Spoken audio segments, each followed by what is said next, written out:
Bom dia, Daniel. Uma saudação especial a você e a toda a audiência que nos acompanha na manhã desta segunda-feira. Sempre uma alegria estar por aqui, Daniel. Pois é, alguns dias atrás a gente falava sobre o segundo turno das eleições em Portugal. Vamos começar falando então sobre esse assunto, essa segunda parte aí, esse segundo turno das eleições lá de Portugal. Ocorreu ontem e o socialista António José Seguro derrotou o candidato de direita André Ventura. Conta pra gente mais a respeito das eleições em Portugal, Ivan. Isso mesmo, Daniel, o candidato socialista obteve algo em torno a 66% dos votos contra 33% de André Ventura. Olha, a política portuguesa ela é muito mais complexa do que a gente possa imaginar, mas também ela tem muitas semelhanças com a política do Brasil, Daniel. O André Ventura realmente concorreu a esse segundo turno literalmente sozinho.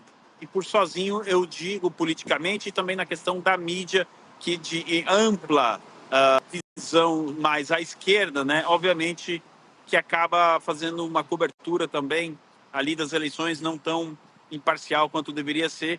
E do campo político, praticamente todos os candidatos dessa eleição, todas as forças políticas se juntaram à candidatura de Seguro, então, no segundo turno. Agora, por que André Ventura, Daniel, tem motivos para comemorar? Bom, o primeiro deles era aproximadamente 40 anos que nós não tínhamos um segundo turno nas eleições presidenciais. O André Ventura rompeu com o bipartidarismo, ele consolidou essa questão, já não é de hoje, o seu partido vem conquistando quantidades de votos relativamente interessantes nas últimas eleições. Então, só o fato de termos o segundo turno, isso já demonstra aí um certo avanço. Ele consolidou algo em torno a 1.700.000 votos, que é maior do que a última votação que o seu partido teve nas eleições legislativas. Se ele conseguir manter esses votos para a próxima eleição legislativa, isso faria do Chega, o seu partido,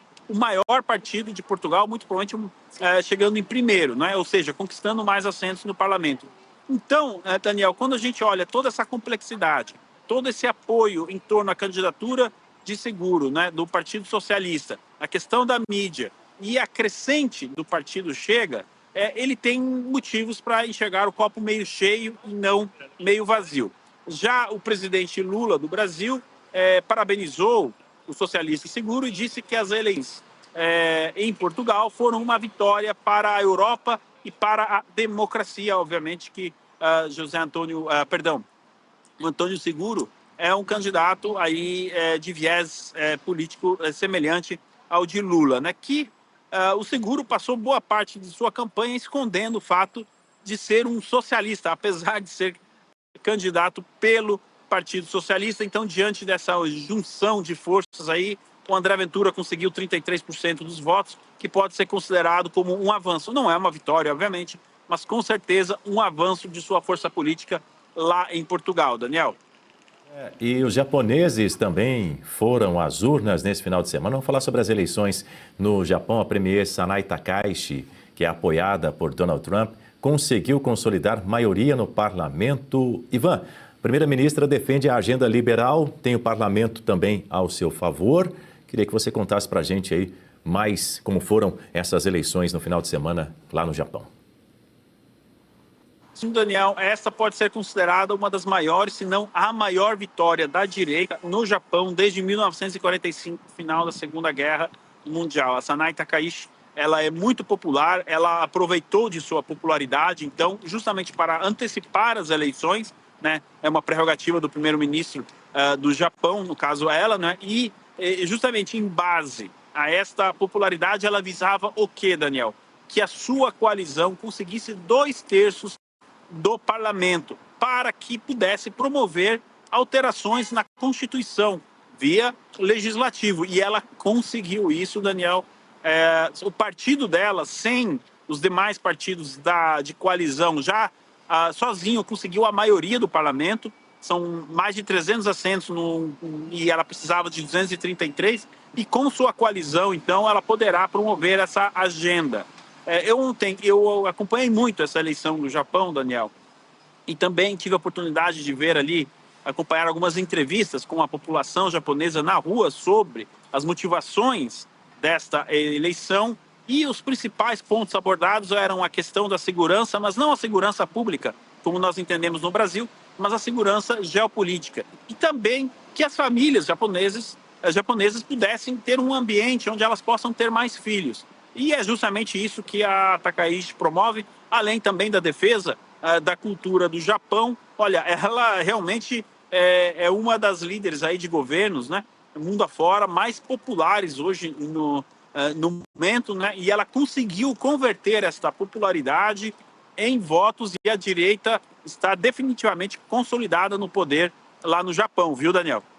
Agora, Ivan Kleber, Cuba está à beira de um colapso e, ao que tudo indica, finalmente aceitou negociar com Donald Trump. Como é que devem ser essas negociações?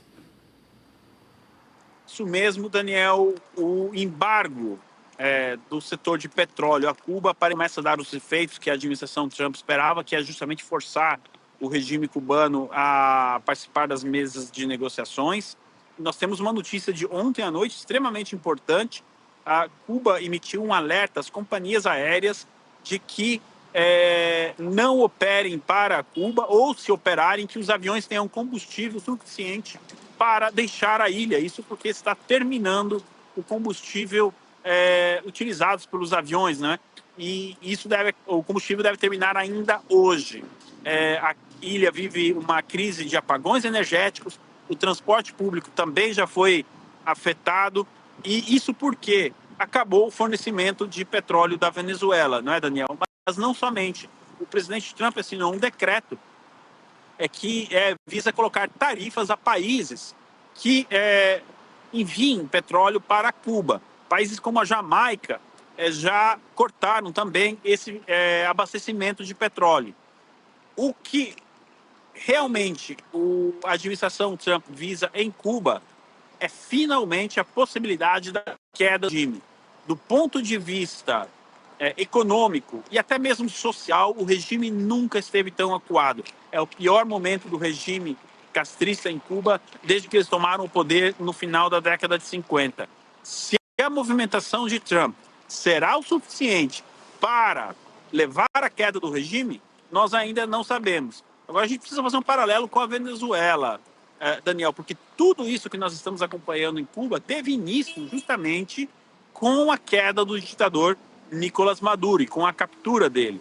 E essa veia de abastecimento, de financiamento do regime venezuelano em direção ao regime cubano foi interrompida. Nos meses que antecederam a queda de Nicolás Maduro, membros da administração Trump, inclusive o secretário Rubio, deixaram claro que quem mantinha de pé ainda o regime cubano era o regime venezuelano.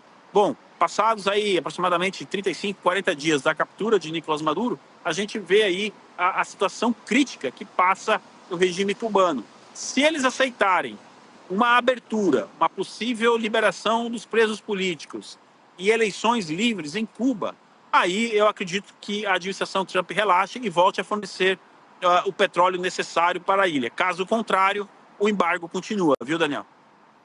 E a Assembleia da Venezuela aprovou a primeira etapa de anistia aos opositores do regime chavista. O líder do parlamento pediu perdão aos presos políticos durante a sessão que analisou o projeto. Ivan, enquanto o Brasil ainda não foi sequer aprovado aquele PL da dosimetria, a Venezuela, vejam só, acredite, vai dar início à anistia por lá. Daniel, acompanhando tanto a situação política no Brasil quanto na Venezuela, eu estou para dizer o impensável, pelo menos o que era impensável há poucos meses. Muito provavelmente teremos uma anistia ampla, geral e restrita na Venezuela antes do que no Brasil.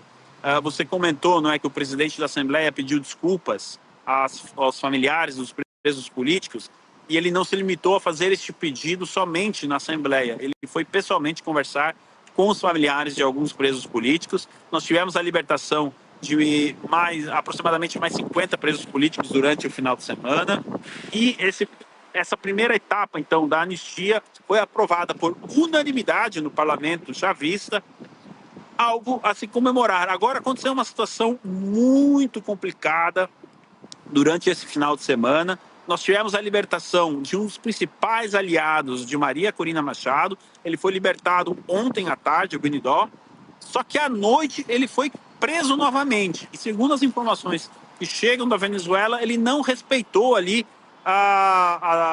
os termos da libertação dele, e essa questão agora já está em Washington. Eu acredito, Daniel, que o regime não irá cometer esse erro justamente agora que a administração Trump está ali com uma embaixada, a CIA está operando dentro da Venezuela. Seria um erro estratégico extremamente grave. Vamos acompanhar a situação aí envolvendo o partido da Maria Corina, mas tirando essa questão, os venezuelanos, como estamos acompanhando as imagens aí, começam a celebrar aí a libertação dos presos políticos e o avanço da anistia. Daniel, só para concluir, porque esse trecho é muito importante. O projeto também prevê, além da liberdade aos presos políticos, a restituição dos seus bens. Muitos tiveram, né, os bens retidos pelo regime, dinheiro, casa, propriedades, enfim. O projeto também abrange essa questão da devolução de seus bens, viu, Daniel? Marcelo Rocha Monteiro tem um ponto para a nossa conversa contigo, Ivan. Diga, Marcelo. Bom dia, Ivan. Mas olha só, Ivan, você está enganado, você e o Daniel estão enganados. Não tinha preso político na Venezuela. O Lula falou que a Venezuela tinha democracia até demais. Então, acho que vocês estão se confundindo. Não é possível que existisse preso político num país tão democrático como era a Venezuela do senhor Maduro. Agora, brincadeiras à parte, eu queria te dar os parabéns pelo programa maravilhoso de Leste a Oeste da última sexta-feira, a análise de vocês da Batalha de Stalingrado, da Conferência de Yalta, a costura desses fatos da Segunda Guerra com os fatos atuais. Realmente um programa imperdível. Eu transmito os meus parabéns também para a Ana Paula, para o Flávio e para o Bernardo. Foi uma coisa... Quem ainda não viu precisa assistir. Eu queria saber de você, essa pressão sobre Cuba, eleições livres, eu sou muito cético com relação a uma ditadura que está no poder desde 1959. Né? Não sei, tomara que eu esteja errado. Você acha que se essas pressões não funcionarem nesse sentido da abertura do regime, de eleições livres, de anistia, etc., etc., qual seria o próximo passo? Você acha que a opção militar está descartada? Né? Seria mais complicado, né? Cuba é um regime que tem décadas e décadas, né, no poder. Por outro lado, o secretário de Estado tem as suas raízes, o secretário de Estado dos Estados Unidos tem as suas raízes lá em Havana. Qual é a sua avaliação? Professor Marcelo, bom dia. Antes de mais nada, obrigado aí pelas palavras, pela citação no programa de Leste a Oeste. Irei transmitir a Ana Paula Henkel, ao Bernardo Kister e ao Flávio Morgenstern e a toda a equipe as suas palavras. Muito obrigado. Bom, eu tenho certeza, professor, que a opção militar está na mesa. Reparem, os Estados Unidos, nas últimas 2, 3 semanas, estão aumentando consideravelmente a sua presença militar no Oriente Médio. E praticamente não mudou o seu cenário ali no Caribe. Ou seja, essa presença militar do Caribe é vista como estrategicamente importante para os Estados Unidos, justamente para esta pressão em cima do regime cubano. Neste final de semana, inclusive, nós tivemos ali alguns daqueles aviões que são considerados aviões espiões, não é? Que são, na verdade, um escritório da CIA que voa operando em Cuba. A gente teve voos semelhantes nos meses que antecederam a queda de Nicolás Maduro ali na Venezuela. Então, sim, a opção militar está na mesa. A administração Trump quer evitar essa situação e cabe ao regime. Eu acho difícil, eu também estou muito cético, mas o regime precisa entender que ele realmente está numa situação extremamente delicada. A China avisou que vai ajudar Cuba dentro de suas possibilidades, ou seja, a China demonstra um apoio diplomático a Cuba, mas sem passar garantias de que consiga realmente ajudar o regime cubano nesse momento. E quando nós falamos de regime cubano, e é por isso que eu estou cético, é como o professor Marcelo disse, eles estão há décadas no poder, o regime tomou completamente as instituições, o Estado, enfim, não existe Cuba como país livre no momento que está tomado pelo partido e pelo Foro de São Paulo. A queda do regime cubano para o Foro de São Paulo significaria uma perda irreparável. Você imagina a quantidade, por exemplo, de documentos em Havana, ata de reuniões, enfim, obviamente que eles dariam um fim nisso, mas mesmo assim seria algo extremamente grave do ponto de vista do Foro de São Paulo. Então, eu acredito que toda a mobilização será em torno de tentar salvar o regime. Como que eles podem fazer isso? Tentar ganhar tempo. Ainda temos 3 anos de administração Trump, mas o último ano é complicado, né? Ano de eleição para presidente, a gente não pode vislumbrar um cenário assim mais drástico em relação a Cuba. Então, eles precisariam, de alguma maneira, resistir esse ano e o ano que vem. Mas, olhando para o que aconteceu na Venezuela, eu acho muito complicado que o principal objetivo dessa operação no Caribe, eu tenho dito isso desde julho, não é a queda de Nicolás Maduro, mas sim a queda do regime cubano. Marco Rubio sabe que se o regime cubano cair, o tapete vermelho em direção à Casa Branca e uma possível presidência Marco Rubio estará estendido e as chances dele ser o próximo presidente americano crescem de maneira considerável.